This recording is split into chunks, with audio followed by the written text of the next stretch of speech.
welcome to this episode of Military History Inside Out. Today's topic is war films, the aesthetics of war films, how they're made, and how they're analyzed. Thank you and enjoy. I'm speaking with Dr. David LaRocca, editor of The Philosophy of War Films. Thank you for speaking with me. My pleasure. So first, how did you get into studying and editing a book on war films? And you can go as far back as you'd like. Okay, yeah. I was thinking about what prompted this particular project, and I think it goes back to an interest I had in war photography. So I trained as a photographer and was fascinated by the ways in which war photographers and photojournalists were, literally framing war in their images, and how this approach to depicting war seemed to call into question this odd juxtaposition of art and news. Mm-hmm. So where a documentary image might be said to convey some historical, temporal or spatial information, like this thing happened in this particular place, there was also an artistic element, even at the level of choosing to shoot in black and white as opposed to color. So I was looking at and thinking about work by Robert Capa from World War II and Philip Jones Griffiths from Vietnam. More recent photographers like James Nachtwey and Susan Meiselas came to mind because these are artists as photojournalists. Along the same line, so as I was working on these depictions of war photography, I encountered the work of Jeff Wall, a Canadian photographer, and in particular, an image that he created called Dead Troops Talk. And perhaps some of your listeners are familiar with the image.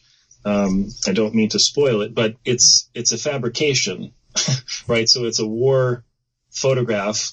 It's a depiction of war, but it is staged. Mm-hmm. And this got me interested in what might be called realism in the depiction of war, and how, if you wanted to, you could essentially fake or fabricate the emotional intensity of a war scene. Mm-hmm. So that's some of the origin of my interest in war photography. But then later this evolved into interests in war documentary films. Mm-hmm. A couple that come to mind are Christian Fry's War Photographer from 2001, which is a feature portrait of James Nachtwey. And in that film, there's a film camera, a video camera attached to Nachtwey's own SLR. Mm-hmm. So we can watch him photograph. We see through, or nearly so, see through the lens or just beside it. So we see how he framed shots and what he chooses to photograph. And that piqued my interest in, that famous notion of Cartier-Bresson's The Decisive Moment. But in this particular case, the notion that, in essence, the war photojournalists can conjure or create that decisive moment mm-hmm. by holding the shutter or, waiting to release it. I could go on in terms of where this led me in terms of documentary film, but maybe you want to follow up on some of this photography or related material. Well, it is interesting, but I do want to move towards to talk about the book specifically. Okay, sure. Yeah, so I think the transition to the book came partly in thinking further about films by Werner Herzog. So he has a couple of films that come to mind. One is called Fata Morgana from 1971, and a later film, Lessons of Darkness from 1995. And these two films, in their own way, become documentary portraits of wars. Mm-hmm. And like Jeff Wall, there are elements of fabrication in them. Sometimes it's chronology, so showing something or pretending that something came later than it in fact did. Mm-hmm. Other times there's just misinformation given. So that interested me about how you might have, in Herzog's case, films that are positioned kind of popularly as documentaries, but in fact are more like works of art that provoke thought because of the way they're put together. And then one last pair of Herzog works that pushed me further to think about this notion of the philosophy of war films is the pair entitled Little Dieter Needs to Fly from 1997 and a film called Rescue Dawn from 2006. So the film from 97 is a documentary. It's presented that way, and it stars the historical figure Dieter Dengler, the actual person. Mm-hmm. The Rescue Dawn film from 2006 is a feature film starring the actor Christian Bale, and it is a dramatic, fictionalized retelling of Dieter's story. So this, again, was piqued my interest in the interaction between documentary and fiction feature, and the ways in which, although they're telling, as it were, the same story, the means by which they tell it is very different. This got me into a deep well of very interesting reading about film and representation on film, but particularly with respect to war and this the wide range of war from military campaigns all the way through surveillance and cyber terrorism and all manner of things. So what I was reading, the people I was reading at this time were people like Frederick Jameson on war and representation, Garrett Stewart, who has written extensively on film and medium and mediation. Robert Pippin has written on the Western and the nature of political thought in Hollywood Westerns. Mm-hmm. Elizabeth Bronfman on films like All Quiet on the Western Front. Stacy Peebles on Iraq. Andrew Fiala on just war theory and the ethics of war. Mm-hmm. And lastly, Robert Burgoyne on the relationship between history and filmic depictions of historical events. Mm-hmm. So what happened was I was reading in all of these people on these particular topics, and then as the project was coming into focus, I reached out to them to contribute new material on films that were catching their attention, that perhaps were part of their ongoing research, and in particular try to focalize on what we're calling in this volume the philosophy of war films, mm-hmm. which I can get to if you'd like. What would that mean? What is the philosophy of war films? So those people who I mentioned are all featured in the book, mm-hmm. As well as a handful of others.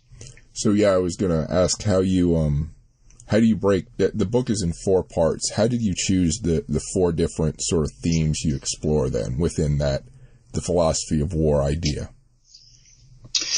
Yeah. So when I think of philosophy or an approach to something that's philosophical, there are definitely methodological approaches that we can talk about, but there's usually a kind of subject basis that one thinks of. So, for example, in part 1, the aesthetics of war, aesthetics is typically a subcomponent of the philosophy of value or value theory. Mm-hmm. So what else would appear there is ethics. So ethics and aesthetics often go hand in hand as part of value theory. In part 1, we look at the relationship between the way things look and sound on film with what we think we're seeing and hearing. So this is, you might say, a return to these basic notions of information versus distortion or artistic expression. And the writers address those kinds of questions.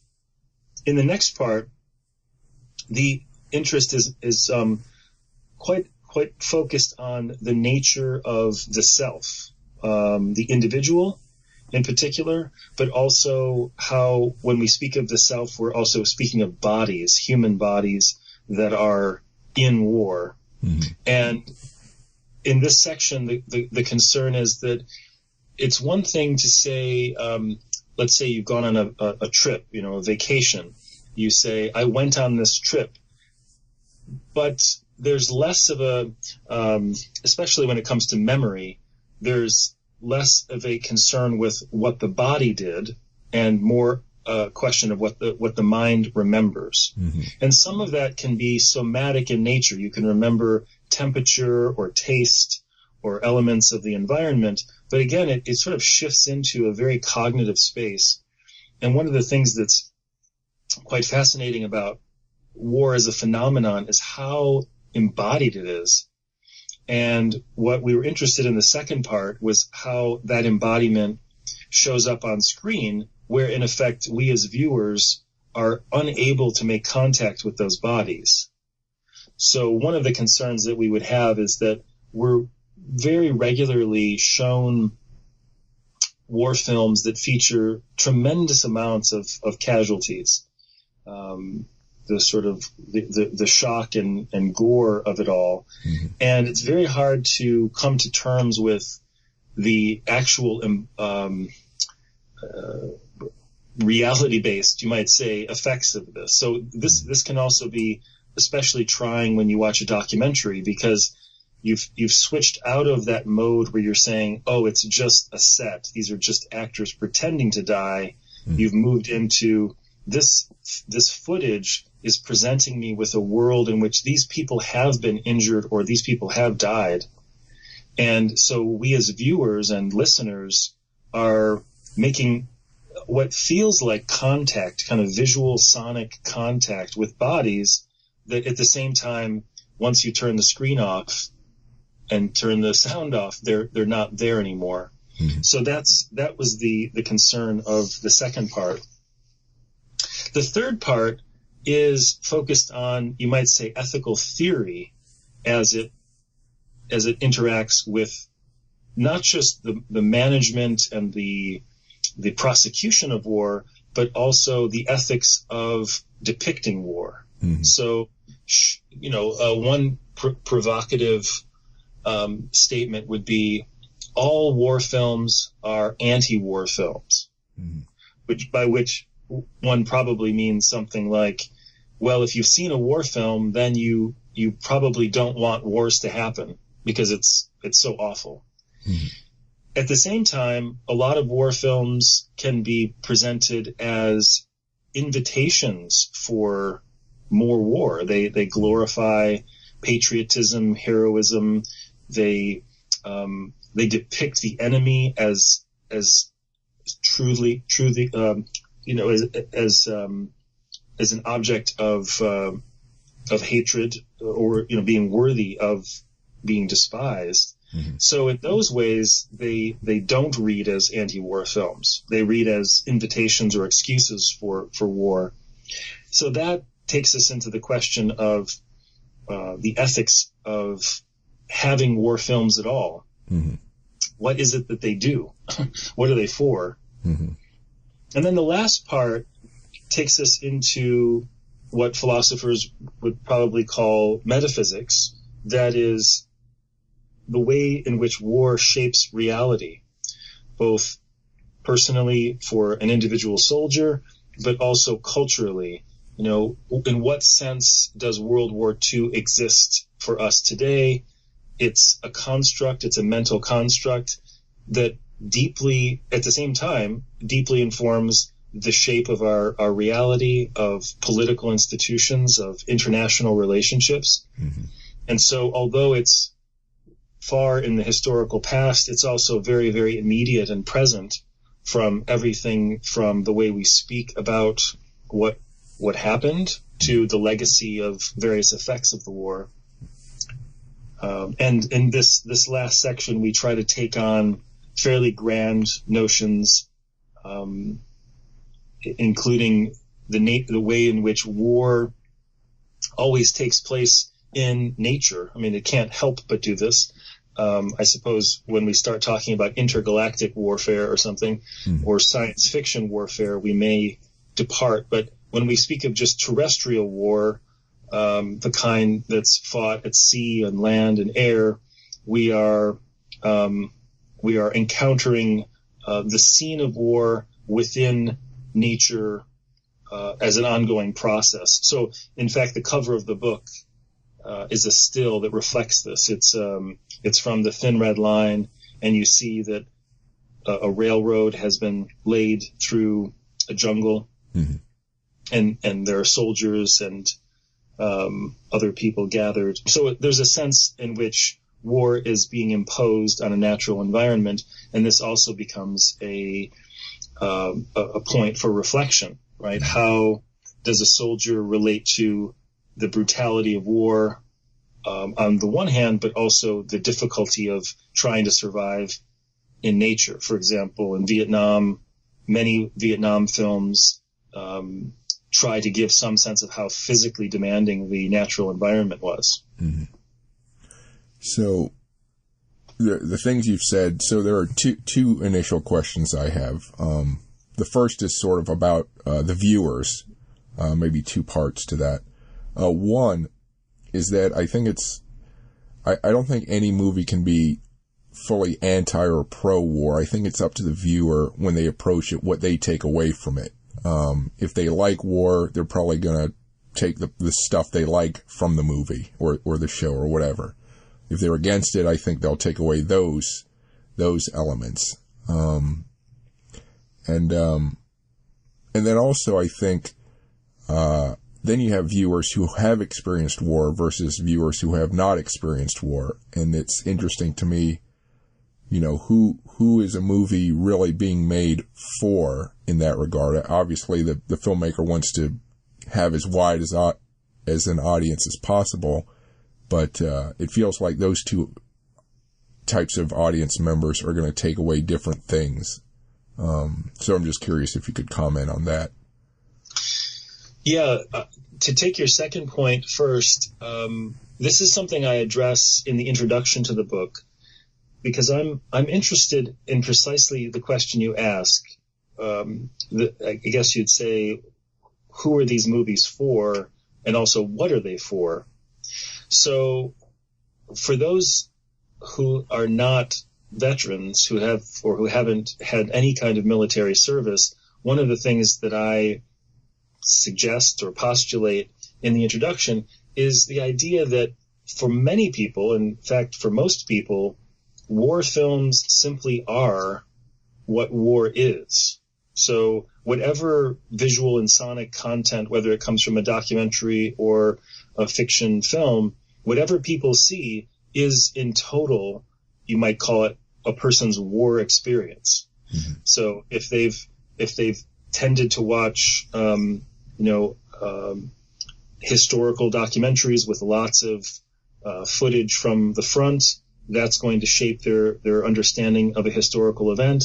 If, on the other hand, let's say you're interested in ancient warfare, mm-hmm. and you don't have access to documentary footage, then you're going to be relegated to these reenactments and recreations and fabrications of the past.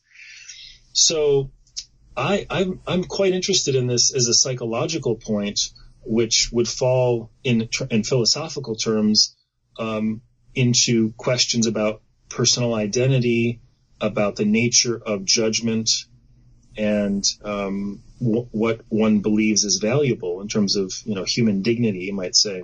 Mm-hmm.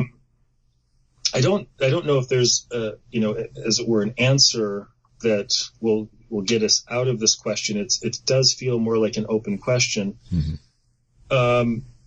I think that you notice the tension in the question when you have debates between the so-called people who were there, people who were on the front versus people who are watching. I remember this came up, repeatedly with Spielberg's Saving Private Ryan and the opening sequence on Omaha Beach, that veterans were attesting to the ways in which Spielberg had captured what it felt like. So there are these moments where those who maybe weren't even born, much less who couldn't be there, and those who were there share a text, and perhaps the film itself mediates that history, and it says, this is as close as we're going to get. So if this is the memory that we're going to have of this event, this is probably the one we should go for. Mm-hmm. And maybe we could return to your first question, which is about how we are seeing war films from our particular point of view, which would include values, ethical values, but also political values, aesthetic perspective. For example, one person may think that a film is not well told, even if the story itself is not very compelling, while the imagery is quite convincing or has a great impact. So it's not necessarily the case that great representations of war fall always into coherent narratives or narratives that are full of facts and truths. Mm-hmm. So going back to your Private Ryan example, I think there's a danger in something where you have veterans saying, yes, this is how it was, or this is as close as it gets. And then everyone marching with that idea and saying, okay, this is, we found as close to the truth as we can get. Because it's still a bunch of scenes from various viewpoints. You can't really represent how it feels to be the one person among many dying, and just being within yourself. It still has its limitations, and then it becomes dangerous where everyone from this point on says, okay, that's the definitive truth, because you can't know that it is. Mm-hmm. Yeah, I think you really isolated a crucial point that I agree with. What we might say, and we want to be fair to, you might say, the perspective. I want to respect the perspective of someone who says that's what it felt like. Mm-hmm. But it also, the word that comes to mind, and I don't mean it as an offense, but there's a certain naive reading of film as a medium, mm-hmm. right? A sense that somehow there's this phrase that it was like we were there. There's this notion of immediacy, mm-hmm. that Janusz Kaminski managed to achieve. That's the cinematographer for Spielberg, and yet, there's an apocryphal comment where they're trying to figure out how to replicate the look and feel of Omaha Beach and the tumult of the invasion. Mm-hmm. And Kaminski says, hit the camera. So you have actually being physically impacted by hands or some other means to replicate explosions or impacts and so on. So there's a very rudimentary, you might say, special effects happening there, as opposed to, in-camera special effects. Mm-hmm.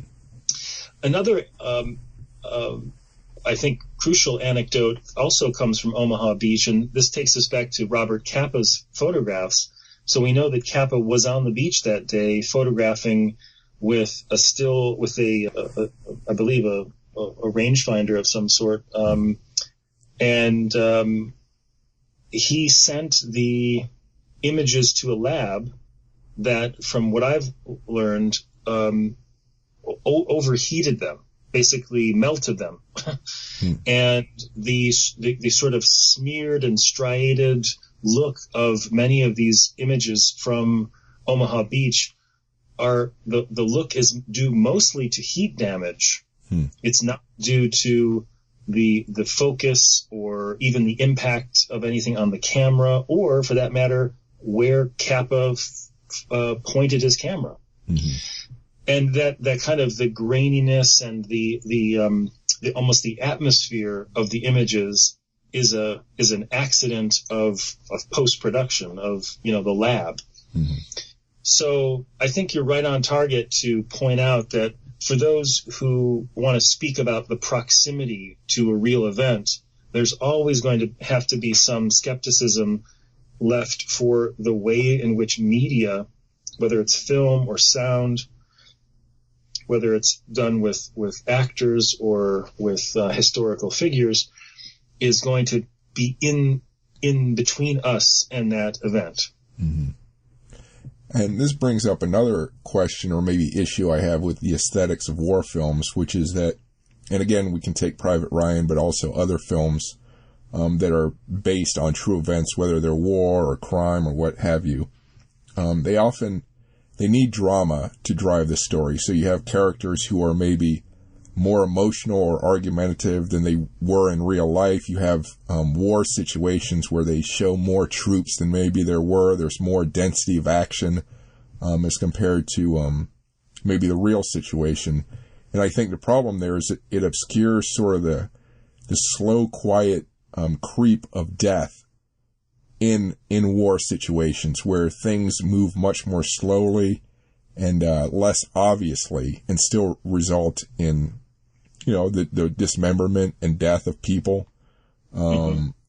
So I feel like there's a danger in presenting war as something the danger is obvious and you'll see it and you'll be able to react to it when it comes. Whereas the truth is things are much quieter, and you can still have extreme situations result. Can you comment on that? Yeah, it's a very important point. This notion of how we have come to rely on film to present us with not just a story, but a story told with a certain rhythm and intensity. And if you look at the history of war films, and this is something that this book tries to do, where the authors are looking back as far as Charlie Chaplin films, for a film from 1918 all the way through Zero Dark 30, just a few years ago. The idea is that we have been habituated to a certain recipe or structure for a war film, and when films deviate from that, they run the risk of disappointing audience members or critics. At the same time, they could open up new vistas and new insights, and for that reason are praised. So one example that comes to mind as an example of a deviant form, but in a good way, is the film The Messenger by Oren Moverman. Mm-hmm. And this is about the way I describe this as a home front war film. So we never see any overseas battle or barracks or anything like that. We hear about it. We hear about someone who was in a firefight and so on. But mostly what we're experiencing is an encounter with two soldiers who are now on the home front, and they're delivering news to the next of kin. The news being that your son or daughter or spouse has been killed in the line of duty in action. And this is not only an unusual topic for a war film to undertake, but it's also told and it's filmed in surprising ways. One example being the pacing of things. It's a slower, quieter. I'm trying to tap into your point about the lived time of war, the way in which time in waiting for the next deployment could be weeks or months if you're on the home front, or when you're out in the field, you may be also waiting for action, and then action happens and it's very quick and it's over. So, for example, there's one scene in the middle of the film, The Messenger. It's a long take, and if I remember, it's about 9 minutes long, and it's the soldier and a woman in a kitchen, and the shot is held for about 9 minutes, and it's almost wordless. Mm-hmm. And it's just studying the ways in which they're looking at one another and moving and interacting with the environment. But it stands out because it's not the sort of thing we're used to seeing in a war film. Mm-hmm. We're used to the frenetic movement from one battle scene to the next, or one set of crises and controversies, maybe in the various chains of command or something like this. So, mm-hmm. Do you think as fewer and fewer Americans and let's say Europeans too are involved with the military directly or have friends and family who are in the military, as you have a smaller population of veterans and sort of their support, let's say, do you think war films are becoming more disengaged from the actual participants in war, and are the audience is more, they're serving the audience that wants to know and doesn't really know the truth and has sort of preconceived conceptions about war? And I don't want to weigh this question too much either way. It sounds like I am, but do you have a response to that? Yeah, I mean, I do think it matters. I believe the director of The Messenger is a veteran. I think he served in the Israeli army. And it's those kinds of elements of production that I find interesting, whether there's something that he's bringing to the production that's a virtue, basically, of his experience. Mm-hmm. I think that one war in particular comes to mind, and that is Vietnam, where you have a draft, mm-hmm. and you're operating really and I mean, of course, World War II did as well. But the point being that in terms of contemporary war, we haven't had the draft since Vietnam. Mm-hmm. And I wonder about the ways in which Vietnam War films and also Vietnam War documentaries, say Ken Burns' recently released multi-part documentary, mm-hmm. the way in which those documents, whether they're fiction or documentaries, are highly contested, partly because you have a group of people who were drafted, mm-hmm. who did not seek out the soldiering life mm-hmm. as their vocation. Right. They're sort of plucked from the civilian life and put into war, and how that has shaped the kinds of stories that are told. And similarly, I think for World War II films, that the draft is this interesting element about the nature of depiction and how stories get told. Whereas if you look at later, say, films from the Gulf War to the present, you have much more of an ethic of people volunteering, first of all, mm-hmm. and then a question of things like, what are the reasons for volunteering? So we've already shifted away from being conscripted to volunteer, but for example, you'll have people volunteer for a job, essentially. Mm-hmm. They're doing it to pay for college, or they're doing it as a way to train in some field like engineering or computer science or something. Mm-hmm. And then there are this sort of mercenary types, those who want to fight and want to serve, but that's their goal. And then maybe we have another category of people who are drawn by some kind of ethical impulse to right or wrong. What comes to mind here is the way in which American Sniper was presented. Mm-hmm. That this is a story of someone who is angry and upset about harm done to the United States and wants to go seek out to defend and to destroy accordingly. So I guess the way I'm trying to answer this is by saying that I do think that we go through generations where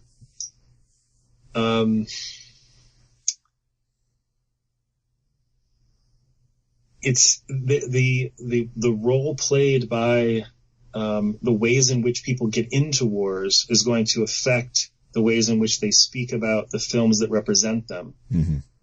If I try to bring it right to the latest incarnation of this, we're beginning to see films that show people at computer terminals, and for the most part, they're operating drones or surveillance cameras or something like this, and they may be killing at a great distance, right, from Nevada to unleashing ordnance in the Middle East or something. And this is, to me, yet another version of the way in which the people that you're talking about, the soldiers who are enlisted, are going to come to terms with how they are represented. And we could also talk about the emergence of augmented reality, virtual reality, and video games. Yeah. I'll just make a quick point. As far as what you said about the draft and stuff, I do think that you had a wider range, maybe a bigger, more truthfulness among, these draftees included writers, natural filmmakers, that sort of thing, people who didn't want to be there but were there and had the voice. Whereas now you have a more homogenous outlook among volunteers.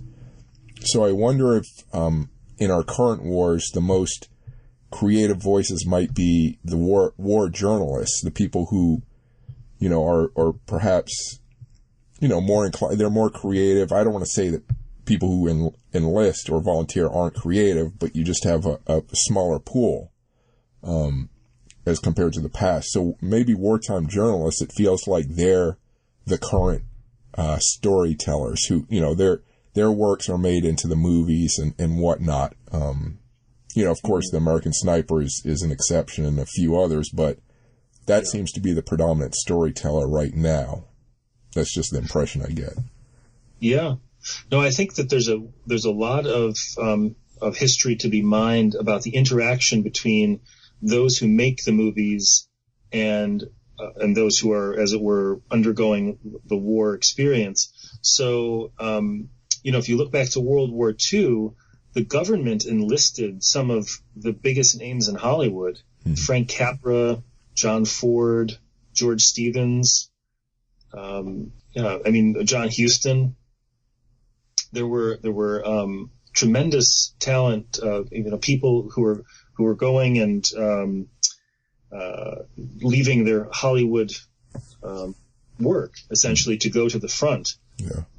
George Stevens comes to mind because before the war he was known for producing comedies, light fare, what we might today call romantic comedies, this sort of thing. And he volunteered. He was asked, of course, but he went to Europe, and he was part of the group that was liberating concentration camps, and he was filming in these liberated camps, and it changed him utterly. And his film never recovered he never returned to comedy, as it were. His films became much more serious, and the war clearly had an effect on him. So there's that, those kinds of cases, and you're bringing up war journalism as a really crucial element too, where it interacts with technology. So now that war journalists are able to film and live stream and, as it said, embed themselves in a much different way than was possible generations ago, you see that the storytelling changes also.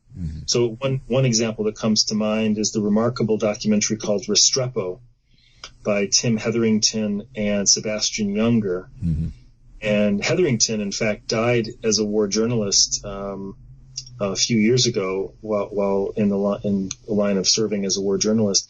But this documentary is sort of the epitome of embeddedness and living among the soldiers and trying to come as close to being one of them without actually firing a weapon. But even then, those stories are edited, where you go past points of quiet and slowness, and you hit marks of dramatic action. So again, I don't know how you're going to capture, the slowness of war, but, I still think there's a danger where people who haven't been in war think they know war based on these sorts of, these works of art. Yeah. And I think it can be helpful to remember, if we just compare, war films generically with any other genre, you're going to find a similar kind of temporal collapse. Mm-hmm. So if I just mentioned romantic comedies, think of the amount of screen time or elapsed time that we're thinking about from when a couple meets for the first time, and then, let's say at the end there's a wedding. Mm-hmm. Now, screen time, we're talking about 90 minutes. Mm-hmm. So clearly there's been this huge evacuation of time, even though you can have things in the film that suggest time's passage. Mm-hmm. We don't actually want to sit around for weeks on end waiting for the phone to ring. Mm-hmm. So I think that film has its own way of dropping out what we might call lived time, or that sense of durational time that is long, and part of you might say the psychology of war as well, the ways in which we experience it. Let's say you're in a prisoner of war camp, mm-hmm. right? You have been disabled from fighting. You've entered this space of an unknown duration. You may die in prison, or you may be released. But that again, how do you convey that on film? Mm-hmm. This is something that comes up in the two films I mentioned earlier, Little Dieter Needs to Fly and Rescue Dawn. Mm-hmm. Prisoner of war subgenre is perhaps an interesting area to think about the distortions of time as they're seen on screen. So I would say that, yes, I agree with you. However, like, say, a romantic comedy, most people are familiar with how romance works. They've lived through it, weddings, and that. So when mm-hmm. they see these dramatic points, they realize that the quiet spaces in between that exist. However, with war films, and I press this point because war films often try or do shape people's political beliefs and how they approach such an important topic. So I think with war films, people who aren't familiar with it will miss the in-between points, between dramatic, these dramatic marks. Yeah, that's a very astute point, that we essentially, those who haven't served, lack a frame of reference. Mm-hmm. And in effect, our only frame of reference is other war films. Right. It's a very troubling situation. Yeah. I would actually argue that miniseries are maybe a better way to portray war fiction mm-hmm. than films. Say I forget the HBO one. The Pacific Band of Brothers. No, the one about the recent Iraq War. Generation Kill. Right. So, and not that those capture it perfectly either, but I feel mm-hmm. like when you stretch it out and you have more time to tell the story, you get a more authentic or honest narrative. Mm-hmm. So yeah. Yeah, this is something that comes up too in the course of the book, which is the nature of serializing films, and miniseries or limited series are an interesting question. Does something else happen when you have 10 to tell a story? And mm-hmm. that may be one of the benefits you're just pointing out now, is a more coherent representation of the passage of time, mm-hmm. just simply because you have more of it to use. And so that actually, we can turn to video games, which I think video games, in a sense, are able to portray a more realistic view too, because people invest dozens of hours of playtime, or days, weeks, months at a game. And often these games have a lot of slow periods. Again, I'm not going to say video games are an accurate portrayal of war, but perhaps they get closer, to the carnage. You mentioned movies don't show a lot of carnage. I feel like video games will show much more carnage and will show a more, I hesitate to say realistic, but, closer to reality maybe than films. Well, the thing that has really drawn my attention to video games is the way in which what's called first-person shooter point of view, so FPS, or what filmmakers often just call POV, the point of view. Right. It's that sensation of looking at a screen and it essentially being your field of vision. And you get this in fiction films a lot when they're trying to dramatize, let's say, a soldier who's caught in a crossfire. Mm-hmm. So they'll have the camera turn as if it were a head turning, and it feels like, oh, I'm in the battle. The bullets are coming at me, and by me we mean the camera. Mm-hmm. So with video games and this, the advances in AR and VR, I think that this, as you're alluding to, this intensification of where the viewer / player is becoming more complicated, and it really can capture some of the issue of time you're bringing up about duration. Mm-hmm. So if you need to take more time in a video game, you can. I imagine that there are consequences for that because you're supposed to achieve something in a certain amount of time. Mm-hmm. But the point is that sort of durational standing, breathing, looking around, searching, those kinds of things that are all done in a POV kind of way are often not things that we see in the tableau style of war films, where it's a huge platoon approaching another in a forest or something. Mm-hmm. There just isn't that element. And then, of course, the obvious and most striking difference is this somatic, embodied sense of actually firing the weapon. So this is also a completely radical departure from the spectator model of war films, mm-hmm. where we are a witness to these terrible things as opposed to perhaps a perpetrator of them. And as video games become more realistic or hyper-real or surreal, there's lots of variations on this. The question I've been thinking is, will this perhaps have some kind of latent effect on people? Mm-hmm. There's quite a lot of debate, and I've been trying to follow some of it, about actual psychological impact of playing war video games. Everything from heightened aggression to other forms of behavioral difficulty, depression, anxiety, mm-hmm. Paranoia, psychotic episodes, and so on. So time will tell. I think we're still at the very early stages of the technology, but one can imagine in the decades to come, the technology will advance. Mm-hmm. Let's turn to the research that was done for the book by the different authors.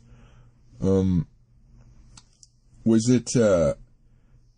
I guess how do the authors of the various articles how do they immerse themselves in this subject? Is it does it involve what fields of academic study do they involve themselves in? Does that make sense? Yes, very much so. So one of the things that I was hoping to achieve, and hopefully the book attests to this, is a great variety of scholarly areas and different disciplinary approaches. And you have, for example, cultural critics and theorists. You have English professors, philosophers, media studies people, political theorists, mm-hmm. Literary critics, historians, poets, what else? Ethicists. Right? There's a great range, and In addition to that, all of the people and all of the disciplines I just mentioned, all these scholars are coming from a great depth of knowledge about war films. They've almost all published something significant on war films in the past. Mm-hmm. So that's how I came to know their work, in effect, was by reading their earlier things. Mm-hmm. So what's happening here is they're building on prior research, and they're in some cases taking on new films that relate to their interests. Mm-hmm. In other cases, they're returning to films and enriching their past reflections. Mm-hmm. And there's also a diversity of the kinds of films. So everything, as I mentioned, from Charlie Chaplin to Iraq war films, from a documentary that's a kind of autobiography, and this is Ross McElvee's Sherman's March, mm-hmm. to thinking about westerns and samurai films, mm-hmm. World War II films, and Europe and other European films, like films that take place in Israel. Mm-hmm. So the attempt here is to present a wide variety of disciplinary subject matter and approaches to a shared topic. Mm-hmm. So during the editing work, what did you come across that was most surprising to you? I think the thing that we actually were discussing just a moment ago, the way in which we're watching film and media-based technologies evolve over time. So if we go back to early 20th century and how wars are depicted, we're in this, say, the first phase of film as medium, and that is celluloid, and it's black and white. And what became surprising to me is when you read the book through, when you sort of read it from front to back, what you find is that there's a shared preoccupation with the way in which the actual media technology is informing the meaning or the representation of war. Mm-hmm. So if the war doesn't have color, that's one thing. Or if the war is shot in Panavision versus in a square format. And you can go through time, including things that might not at first glance seem that significant, but editorial styles. So the way in which a film is cut. Is it cut in a frenetic way? Is it assembled in a kind of montage where images are juxtaposed and they're meant to generate meaning? Is it slow and quiet and full of long takes? Those also are related to medium.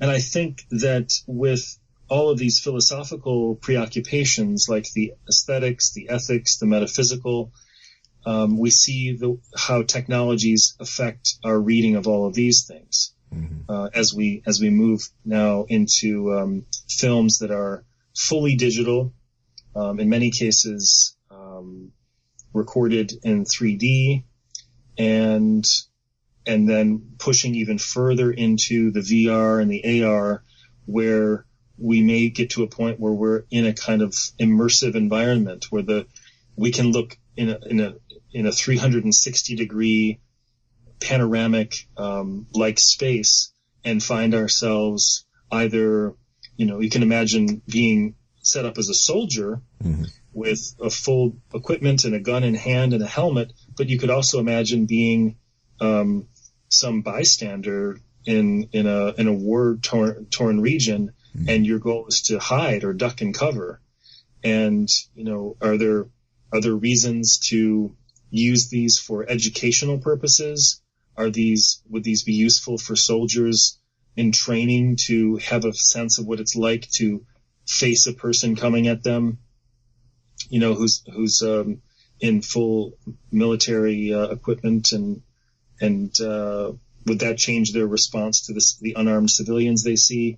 These sorts of reversals there's lots of potential there for how war and representation continue to interact.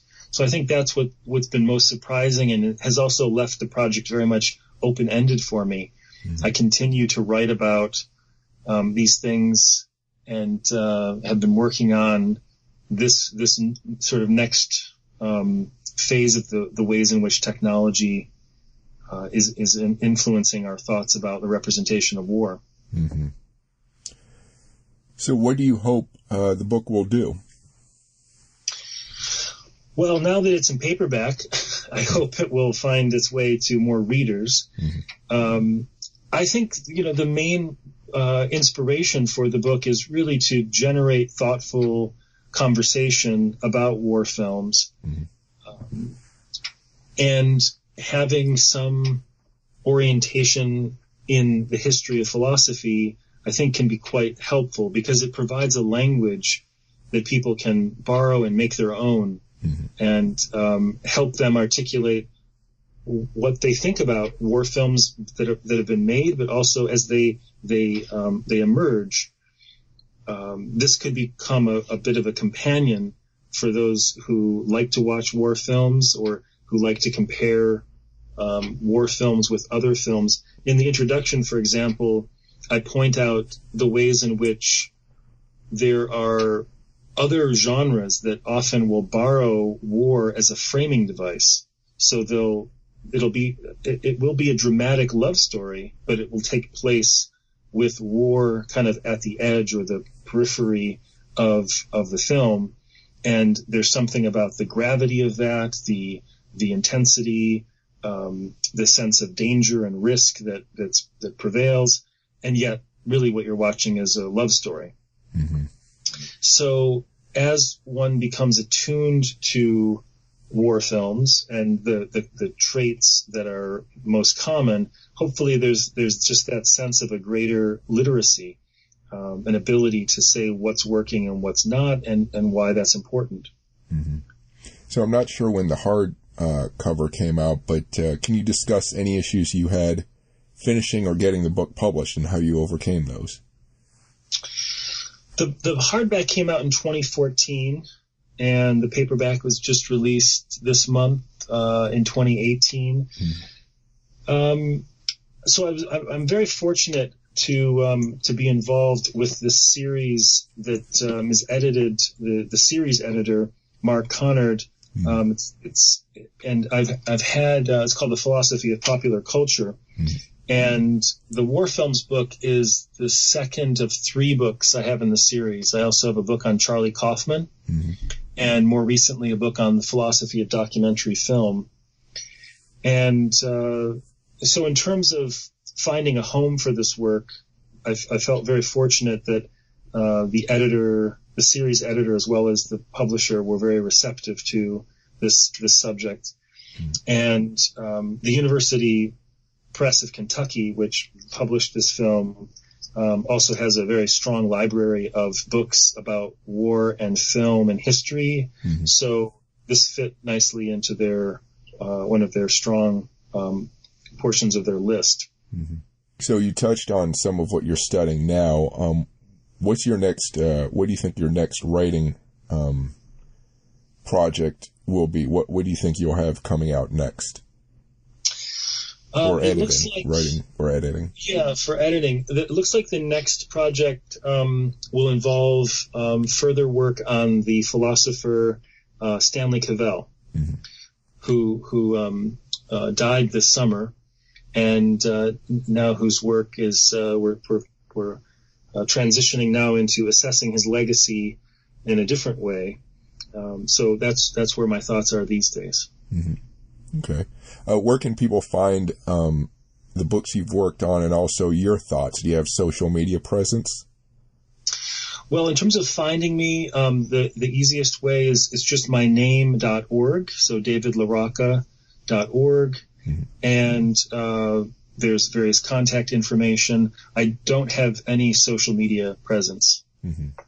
But you do have the website, so that's... I do have the website, yeah. So if that counts, then yeah, there it is. And there's lots of information about my other work, as well as a way to contact me directly. email address. So. Okay. So that's all the questions I have. Do you have any final thoughts or words?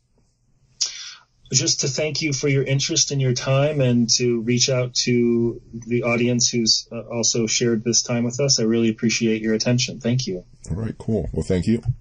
This podcast has been presented by War Scholar. Thank you for listening. Don't forget to visit warscholar.org or militaryhistorypodcast.com for more great interviews and military history information.